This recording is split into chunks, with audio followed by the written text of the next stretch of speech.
तो एक problem income from house property का दो हाउसेज है, house one house two, municipal value दिया दोनों के, फिर रेंटल वैल्यू दिया, स्टैंडर्ड रेंटल वैल्यू दिया, फिर एक्चुअल रेंट भी दिया। दूसरा हाउस सेल्फ ऑक्यूपाइड है। सेल्फ ऑक्यूपाइड हाउस में कुछ भी नहीं आना, सिर्फ इंटरेस्ट ऑन लोन आना, बाकी कोई चीज नहीं लिखना। कभी कभी क्या करता, प्रॉब्लम में दो सेल्फ ऑक्यूपाइड हाउस देता तो दोनों को सेल्फ ऑक्यूपाइड ही समझना, दोनों में सिर्फ इंटरेस्ट ऑन लोन लिखना बस। कभी तीन दिया समझो तो दो को सेल्फ ऑक्यूपाइड समझ के एक को लेट आउट समझ के करना, क्योंकि परमिशन सेल्फ ऑक्यूपाइड की सिर्फ दो हाउस तक ही है। कभी कभी प्रॉब्लम में तीन सेल्फ ऑक्यूपाइड हाउस दे सकता, दो को सेल्फ ऑक्यूपाइड रख के किसी एक को लेट आउट कर लेना, किसी भी एक को, ये तरीका है।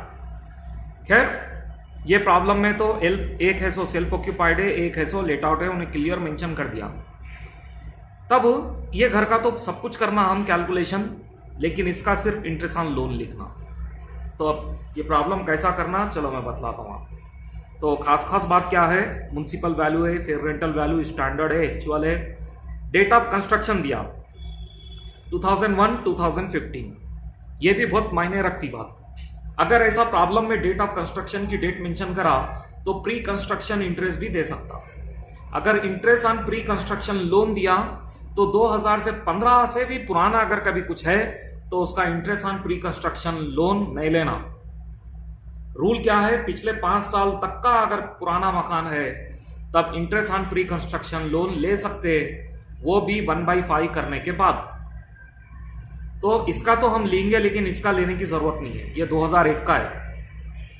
इंटरेस्ट ऑन लोन ले सकते, प्री कंस्ट्रक्शन ये नहीं लेना, ये ले सकते।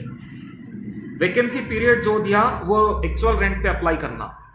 1 महीना मकान खाली था, इसका मतलब किराया नहीं आया, तो किराया हम यानी कि एक्चुअल रेंट 11 महीने का ही लेना। म्युनिसिपल टैक्सेस परसेंटेज में दिया तो हमेशा म्युनिसिपल रेंटल वैल्यू पे ही कैलकुलेट करना।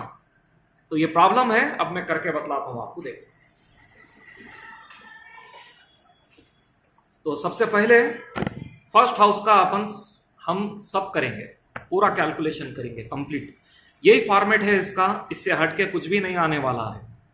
ग्रॉस एनुअल वैल्यू पहले लिखना, म्युनिसिपल टैक्स लेस करना, नेट एनुअल वैल्यू लिखना, फिर डिडक्शन में स्टैंडर्ड डिडक्शन 30% रहता, फिक्स रहता, इंटरेस्ट ऑन लोन लेना, interest on pre construction loan लेना। चलो पहले फर्स्ट हाउस का करेंगे, हम कैलकुलेशन करेंगे। तो फर्स्ट हाउस का, हाउस नंबर 1 का म्युनिसिपल रेंटल वैल्यू और फेयर रेंटल वैल्यू पहले आप चेक कर लो।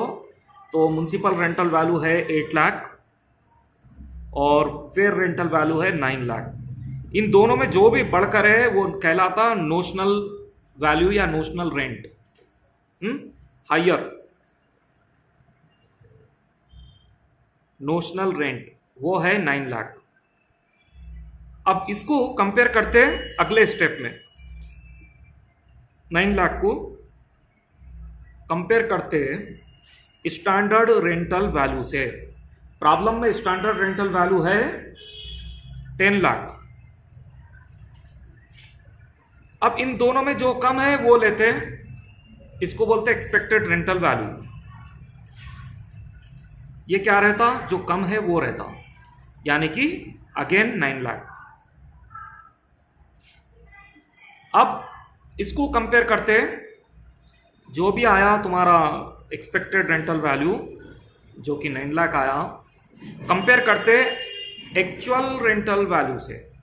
एक्चुअल रेंटल वैल्यू 12 लाख दिया। अच्छा, 1 महीने का वैकेंसी दिया तो 11 महीने का लेना, 11/12 यानी कि आपको 11 लाख आएगा।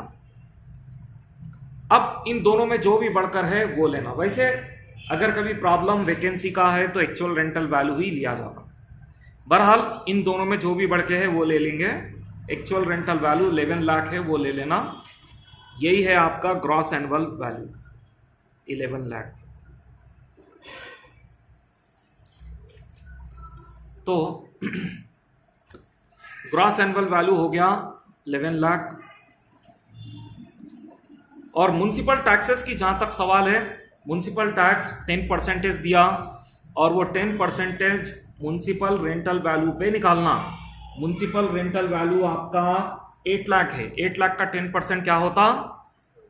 80,000। किस पे निकालना? 8 लाख पे, म्युनिसिपल रेंटल वैल्यू पे निकालना परसेंटेज 80,000। अब ये हो जाएगा 10,20,000। यहां पर कुछ नहीं, नील दूसरे हाउस में। अब स्टैंडर्ड डिडक्शन हमेशा 30% रहता। 10,20,000 का 30% क्या होता? ये होगा देखो आपको 3,06,000। फिर interest on loan, interest on loan देखिए इसका दिया 40,000। एक इंटरेस्ट ऑन लोनीज है जो यहां पर भी आएगा, वो है 48,000। सेल्फ ऑक्यूपाइड हाउस में इंटरेस्ट ऑन लोन लिख सकते हैं, प्री कंस्ट्रक्शन भी लिख सकते हैं। पहला वाला प्री कंस्ट्रक्शन हम इसलिए नहीं लिखेंगे क्योंकि उसका कंस्ट्रक्शन 2001 में हुआ। पिछले 5 साल तक का ले सकते हैं, यानी कि 2015 तक अगर है तो ले सकते हैं। 2015 से पुराना दिया मकान तो नहीं लेना, याद रखो। तो ये सेकंड वाले हाउस के लिए मैं लूंगा। सेकंड वाले हाउस के लिए प्री कंस्ट्रक्शन इंटरेस्ट 80,000 है।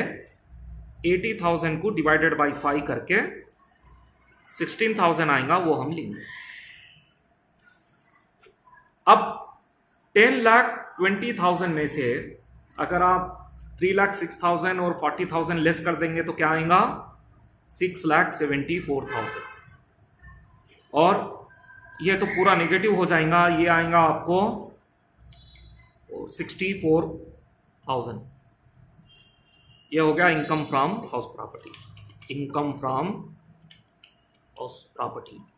अब ये इनकम फ्रॉम हाउस प्रॉपर्टी दोनों एडजस्ट करने के बाद कितना आएगा? दोनों एडजस्ट करने के बाद में टोटल इनकम, ये टोटल आपको आंसर आना चाहिए 6,10,000। बस इस तरीके से हाउस प्रॉपर्टी का प्रॉब्लम सॉल्व करते हैं। तो एक और प्रॉब्लम देखो, यहां पर 3 के 3 हाउस है और तीनों भी सेल्फ ऑक्यूपाइड है। सेल्फ ऑक्यूपाइड यानी कि जो ओनर है उन्हें ये क्लेम कर रहा कि तीनों मकान में उन्हें खुद ही रहता। Shrimati Parvati Sharma is having 3 houses situated in city of Hyderabad and is using that for her residential purpose. Advise her in choosing any 2 houses as self-occupied and other houses let out. She has furnished the following information related to her property. आप 3 के 3 मकान self occupied का दावा नहीं कर सकते। कानून है, कानून यह है कि भाई आप एक नहीं 2 मकान में रह सकते, 3 मकान में आप ही रहते, ऐसा हो नहीं सकता। इसीलिए 2 मकान को सेल्फ ऑक्यूपाइड की इजाजत दी जा सकती, एक पे आपका पूरा कैलकुलेशन किया जाएगा। अब वो कौन सा भी एक वो लेट आउट के लिए चूज कर सकती और 2 को सेल्फ ऑक्यूपाइड के वैसा ट्रीट कर सकती।